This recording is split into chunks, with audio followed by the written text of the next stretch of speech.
What's good, everybody? Woo, it has been a minute, probably like a month and some change since I've updated Black Men Need Love 2. I know I've been on a hiatus. Sometimes our mental health gets the best of us, and sometimes we just feel like we just need to take a break, and that's just kind of what happened with me.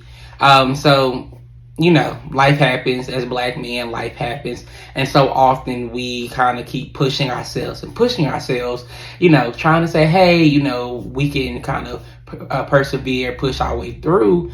And in all honesty, we're really just tearing ourselves down. So I took a break. I took a step back, not only from my podcast and my website, but also from a lot of other things in my life, because I found myself getting so overwhelmed, so busy, trying to do so much stuff. My family, managing my fraternity, trying to find a new job. And it was just a lot on me. And so I said, I got to take a step back from a lot of things and just kind of focus on myself, because I find myself getting depressed. And so glad to be back here. Glad to, be recording this episode for season 3 of Black Men Need Love 2. I never forget my passion of wanting to help African American men, and I never forget what started this channel as well. So I thank you all for continuing to support me and to continue rocking with me. So this episode is about Black men and worthiness. The reason I wanted to kind of do this episode is kind of a personal episode. So like I said in the beginning, I've been going through my own things lately, kind of just trying to figure out my life and exactly, where do I fit in the grand scheme of things. And I have yet to figure it out. I have yet to figure out exactly where I want to be, who I want to be, where's life taking me. And it kind of has been kind of like a depressing kind of thought, because I had this plan for my life, this whole plan that by 25 I'd be married. By 30 I should have kids. By 35 we should be in the career that I wanted to be in. And my life didn't really go that way. By 20, before 30, I did get my doctorate, and I think that was one of the greatest things ever. But then, as I've been kind of in my career and kind of in my personal life, I start having these doubts of, am I worthy enough for anything else? I was worthy enough to get my doctorate, and I thank God every day for that. But it was other doubts that started creeping in a little bit later. For instance, am I worthy enough for love? I was being told that I'm intimidating, that I'm brass, and that, a lot of people don't like to talk to me because I am this very well-educated African-American male. I got my doctorate, I'm very well established. I'm so involved in so much stuff. And a lot of people are intimidated by that. And I remember one of my close friends told me that, a lot of times the reason that people don't come to you or come close to you is because you have this kind of confidence about yourself, and it scares people off. And so it always made me think, well, dang, do I have to kind of dampen myself down, dim my light? And it started making me think, well, if they can handle my confidence, are they worthy enough to be in my life as a partner, as a friend, or whatever it may be? But I think what really hit me, or what the real damper was in my life, is in my professional life. And I tell this story all the time, and I tell this story here. My biggest goal that I always told myself, that I wanted to be somebody, and I wanted to make a change in whatever I did. Whether that's through my podcast, whether that's through, the interactions I have in society, whether that's just helping people, but professionally, I always told myself I wanted to do more, I wanted to be more. And so when I got my doctorate, that's what I thought. I can be more, I can do more, and it would just be that. But life threw me a curveball. And I found myself getting stagnant. And I'm asking myself, why am I feeling so stagnant? Why am I feeling so stagnant? And I started to realize that the reason I was feeling so stagnant is because I was doing something that I always loved. And I was doing what I went to school for as well. But I could be doing more. I was pretty much repeating my day and doing the same thing, every day, every month, and I love my team, I love my supervisor, and I love my department, but I just feel stagnant. I feel stagnant, like I can do this with my eyes closed. I don't feel like I'm being challenged. I don't feel like, I'm being pushed to the limits of who I am as a person. And even after these conversations with my mom, my grandmother, my own director and supervisor, who even recognized that, my feelings were valid. I didn't feel that way. And so I started applying to jobs, getting denial after denial after denial.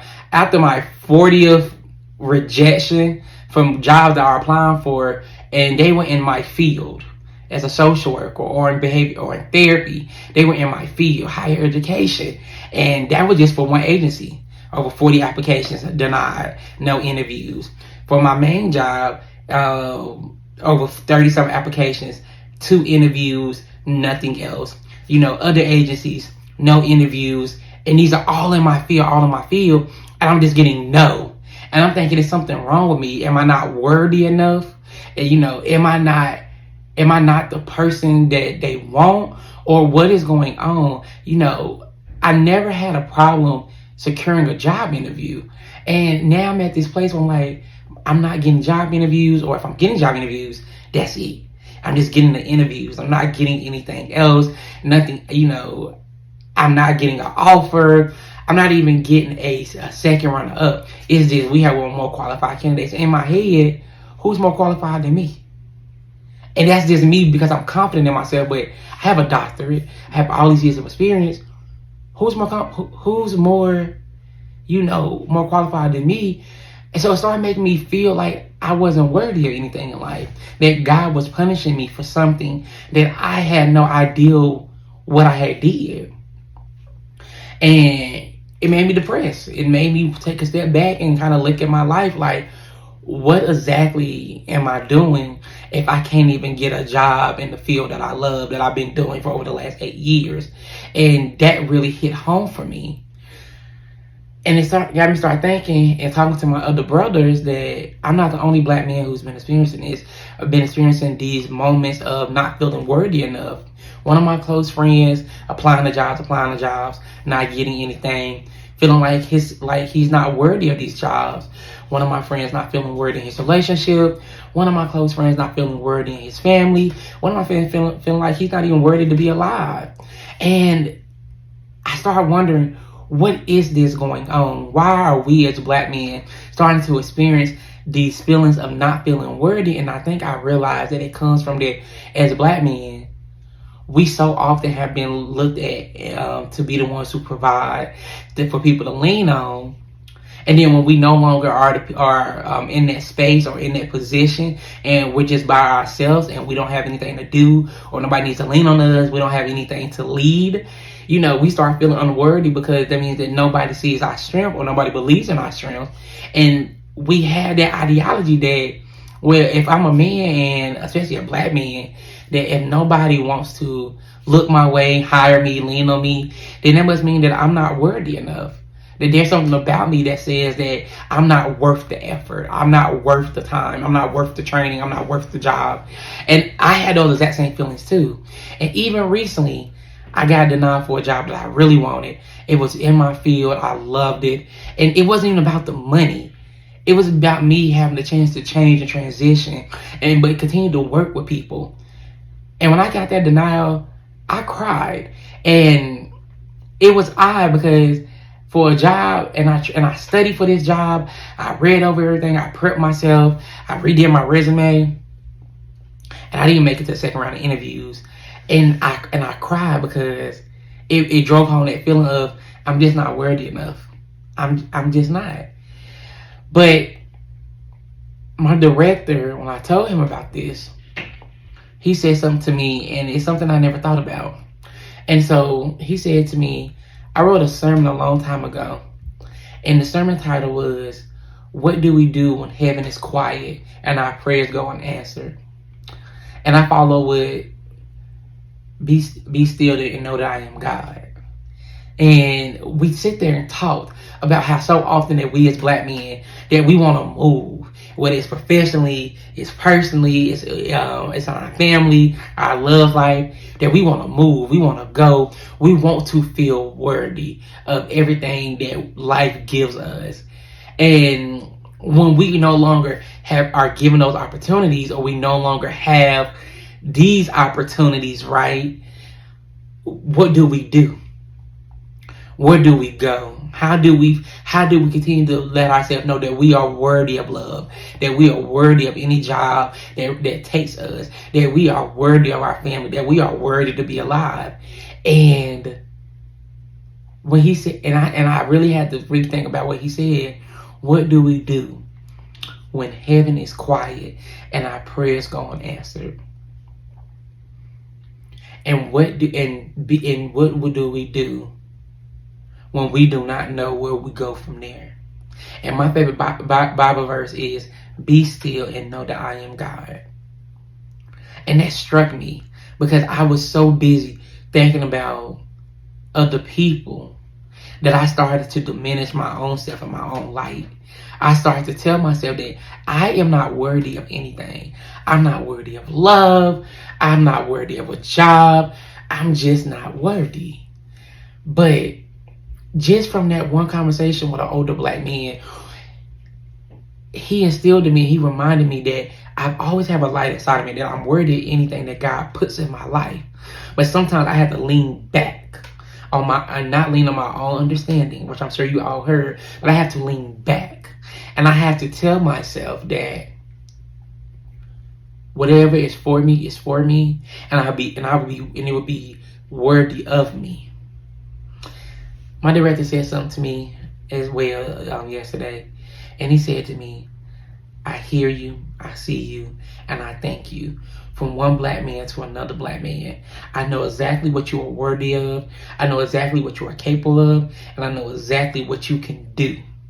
So don't ever let anybody tell you that you cannot be somebody, that you cannot be where you are supposed to be in life, and that God does not have a plan for you.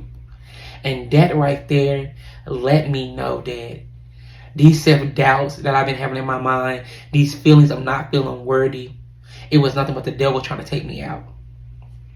And everybody knows that I'm not super religious. I was born and raised Baptist, but I'm not super religious. But I always know that when you're trying to get somewhere in life and you're trying to be something in life, that the devil will come in and swoop in like a thief in the night, trying to take that joy from you, and that God will stop you in that same process and let you know that He is still here, but He's stopping you right now so He can protect you.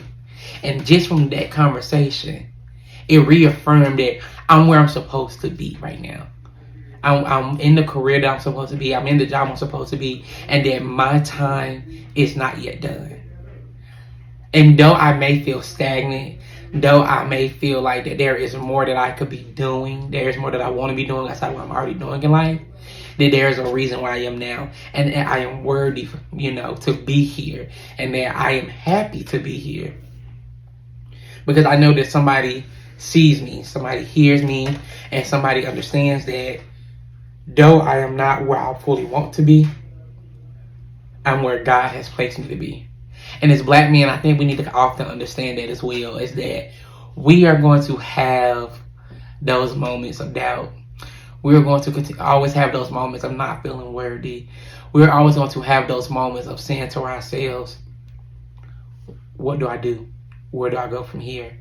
And I think it not only takes another person to reaffirm us, but it also takes us to reassure ourselves that we are where we are supposed to be, and that God has never put us anywhere that we shouldn't be. The greatest thing in life and the greatest joy, I always tell people, is that I have a praying grandmother, but also I have a very praying mother. And they both have also reassured me that I am worthy, that I am seen, that I am loved, that just because I am being knocked back 40 steps does not mean that God has not ordained me to be moved 80 steps or 100 steps. And that these setbacks, these jobs that I'm not getting, in my professional life, it's this God saying that not right now. That when it is time, I will move you to where you're supposed to be. So, yeah. And like I said, this is not crying, but this is, like I said, one of those episodes where it's very personal. And all my episodes are personal, but this is very personal because so often we feel defeated, but I think sometimes that in that defeat, we find our greatest strength. And I think for me, that finding my greatest strength is knowing that I had to kind of sink to the bottom of who I was as a person and remind myself of what was instilled in me, the strength, the perseverance, the faith, not only in my grandmother and my mother, but also those who believed in me, who continue to believe in me, who continue to push me. Because again, I'm worthy of that love. So from one black man to another black man, I want to say that you are seen, you are loved, you are worthy, and then no matter what happens in life, never let anybody tell you who you cannot be and where you cannot go. And I've said this before and I'm going to say it again. And never let anybody tell you that you are unworthy for any space that you occupy, because you are worthy of that space. God has placed you there for a reason. So, one of my favorite songs, and and a lot of people are going to laugh at me, but one of my favorite songs, and I've talked about this before, one of my favorite songs is I Look to You by Whitney Houston, right? It's one of my favorite gospel songs.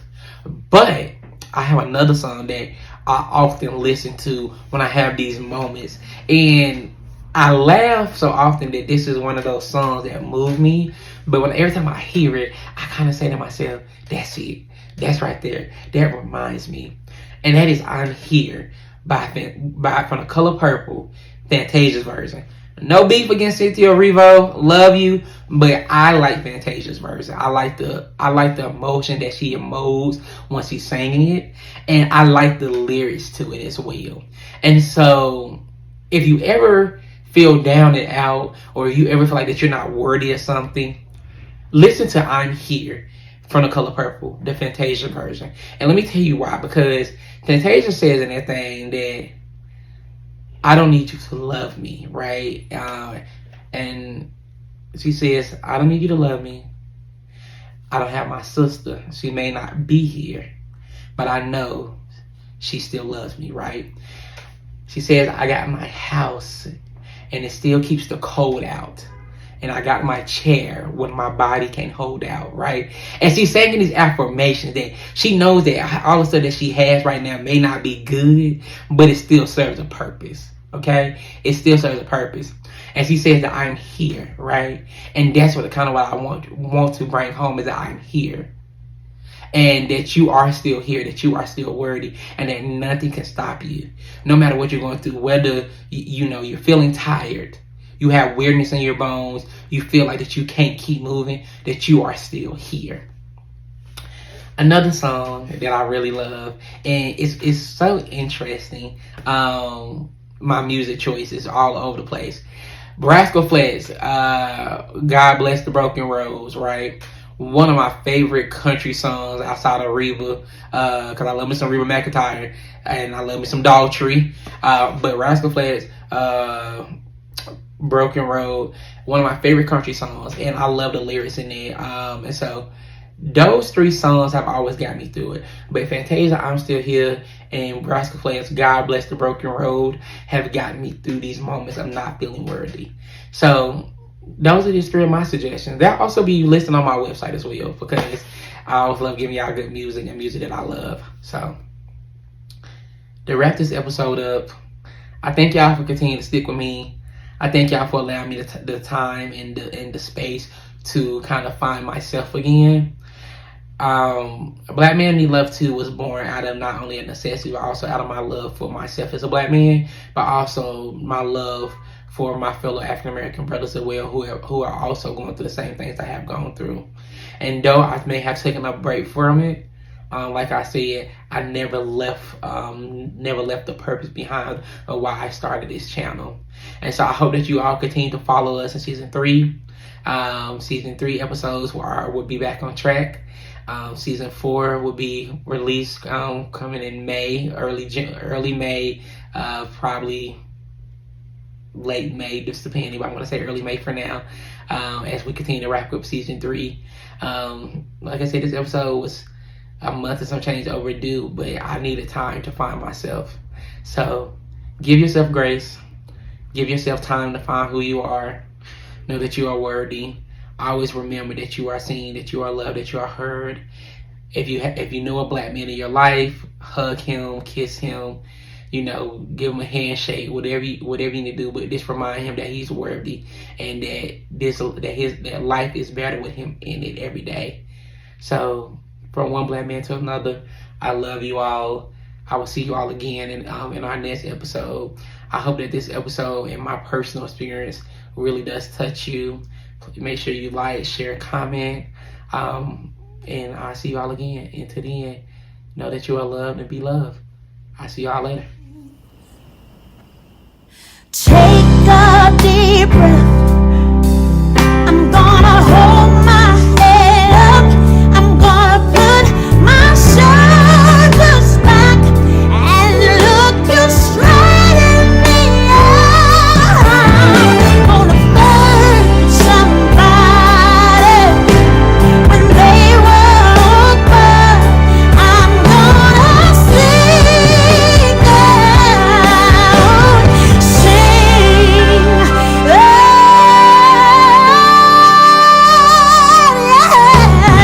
I believe I have inside of me everything that I need to live a bountiful life with all the love.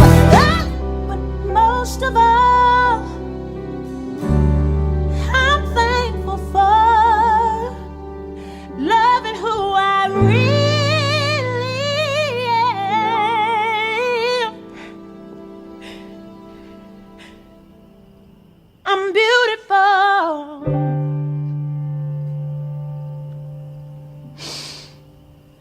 Yes, I'm beautiful.